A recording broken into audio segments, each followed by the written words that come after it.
Hello and welcome to this episode of Kennedy Saves the World. And today I have to save the world yet again from Joe Biden because he will really find ways to screw things up. It's very interesting because when people talk about the president, they say, oh, he's too old. And again, if you look at the nonagenarians in the world, people who are 90 plus, they run circles around this guy. It really is not about chronological age. And, I will say that over and over again. There are people who are older than the president who are much more capable of running the country. The president is capable of this point at running the country into the ground. The end. And, it's not just me, one of the lonely libertarians left on the planet who feels this way.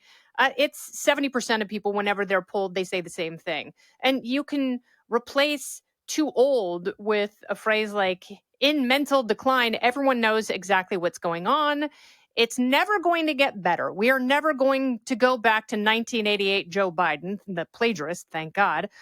And that's just what happens with the aging process when someone is in a state of decline. We don't have the science yet, and I don't think we need to be patient enough to wait around and hope that we find it before the president turns 86 at the end of his second term. So what do we do now? Well, House Republicans are a step closer, actually 2 steps closer to impeaching the president. And I'm one of the people who argue that I don't think we are quite there yet. I'm not a huge fan of impeachment unless something has gone horribly wrong. But there are things in this presidency that have gone horribly rotten. And all you have to do is look at his reaction, the administration's reaction to what is going on with Hamas and Israel and Gaza, and you realize the president, and he does this a lot, he tries to straddle particularly foreign policy issues, and he tries to have it both ways. When, oftentimes in foreign policy, especially when you are on the verge of a much greater war, you have to make some sort of a forceful statement that clearly outlines what your position is. And the president is very good at going back and forth because what happens is, and this is the fatal flaw of many politicians, they want to be liked.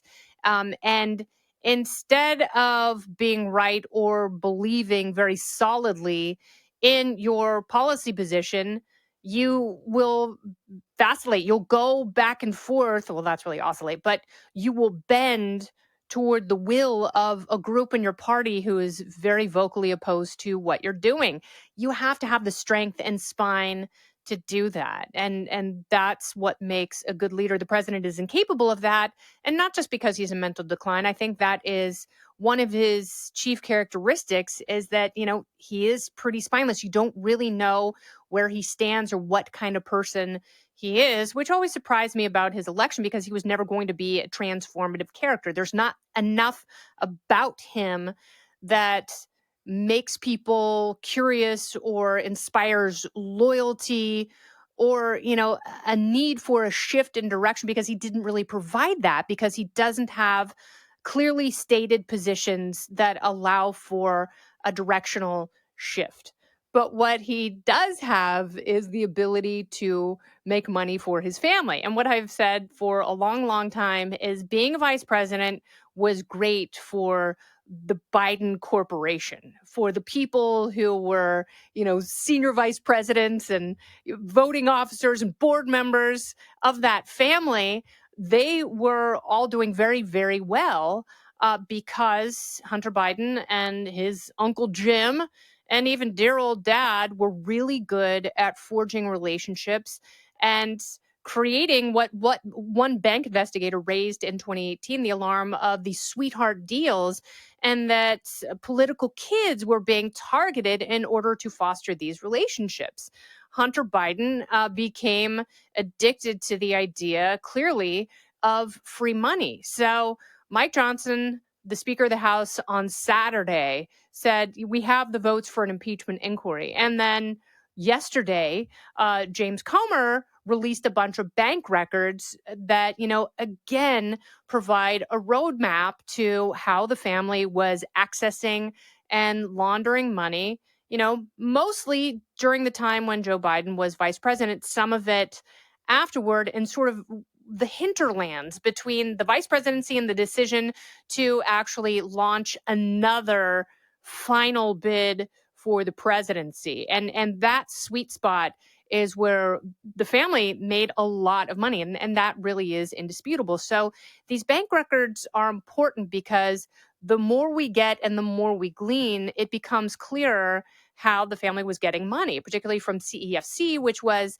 the Chinese energy entity with ties to the Chinese Communist Party. So that entity was funneling money through Northern International Capital, which, again, was writing big checks to Hudson West 3.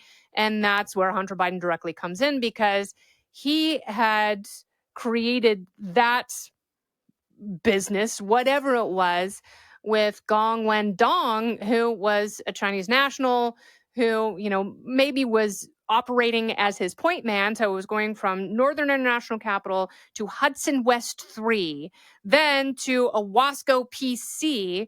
So, in 2017, August 8th, Northern International Capital sends $5 million to Hunter and Gong Wendong's company, Hudson West 3.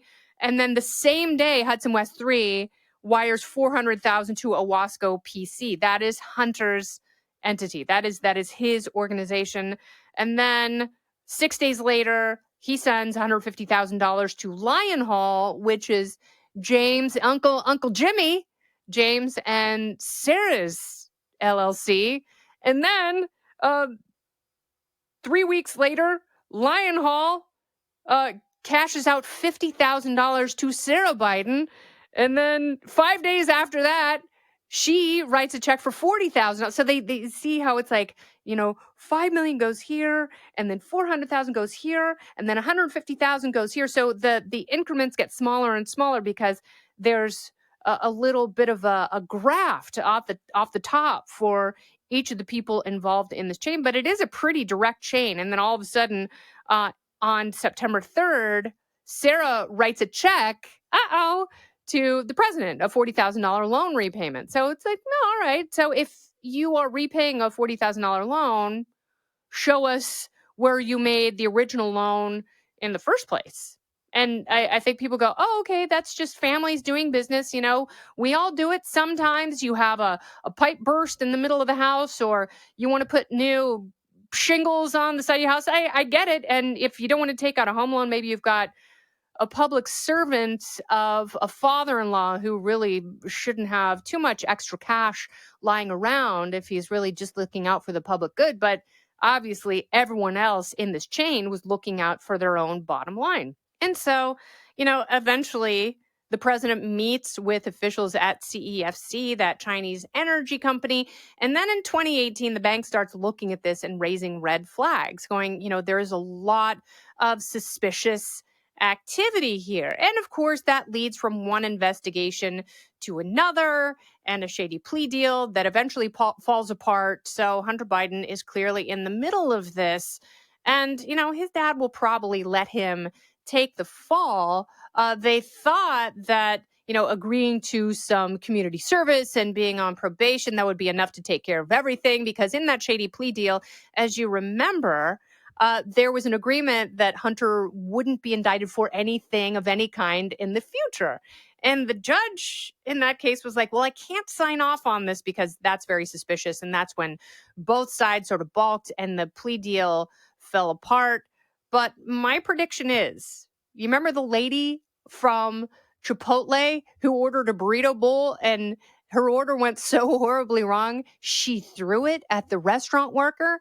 And so the judge sentenced her to 90 days in jail and told her that he would shorten her sentence by 60 days if she got a job working part-time in the fast food industry. So she agreed to it, but still at the sentencing hearing was like, having said all that, I understand I'm going to go to prison for a month.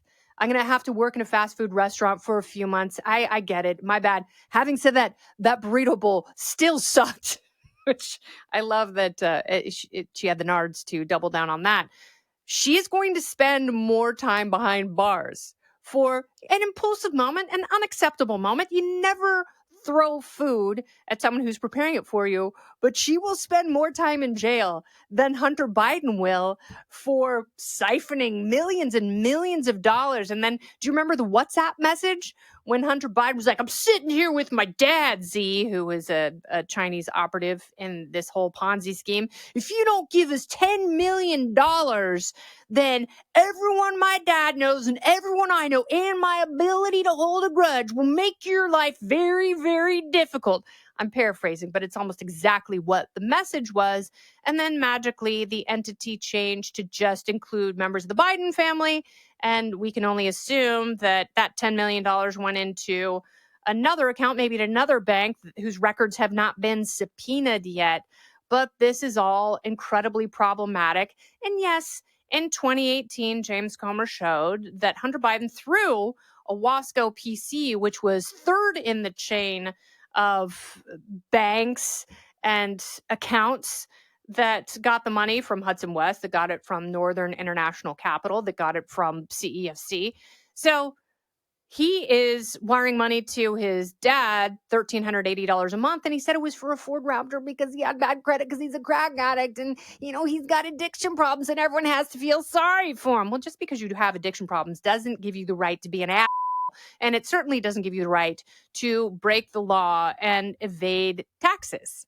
So, and that may be fine, but if you were just paying your dear old dad back, you had plenty of money coming in from the filthy, dirty Communist Chinese Party. So why not just take some of that money and pay yourself legitimately with an above board LLC and, write yourself a check to your personal account and then send money to your dad through that? That's what is so problematic. Either Hunter is really, really dumb, or becoming president was the worst thing to ever happen to this corrupt set of grifters who was leg humping communists and authoritarians all over the world and, just allowing them to finish into their series of accounts so they could launder the money and give it to each other because that was their free lunch that they dined on for decades. And once people in this highly politicized environment started looking into this, they couldn't turn away. They no longer had plausible deniability.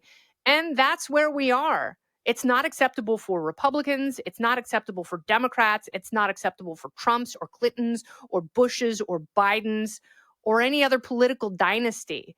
But, we all kind of have to make the choice that if you want this to continue, and at this point, it's elder abuse and usury because they are going to just wring out Joe Biden like a sponge in his remaining days to get the last droplets of commie gold that they possibly can to fill up the accounts before they all end up at the Gray Bar Hotel. Or you can vote for someone different and really insist that they change the rules so this kind of stuff doesn't happen again. And if it does, that there are actual consequences and not just for angry people at Chipotle who throw their burrito bowl at some innocent, hardworking person in a fit of rage. Have I saved it for you? This has been Kennedy Saves the World. I'm Kennedy. Listen ad-free with a Fox News Podcast Plus subscription on Apple Podcasts, and Amazon Prime members can listen to this show ad-free on the Amazon Music app. Oh, go ahead and leave me a review while you're there. I'd love to hear what you have to say. You've been listening to Kennedy Saves the World on the Fox News Podcast Network.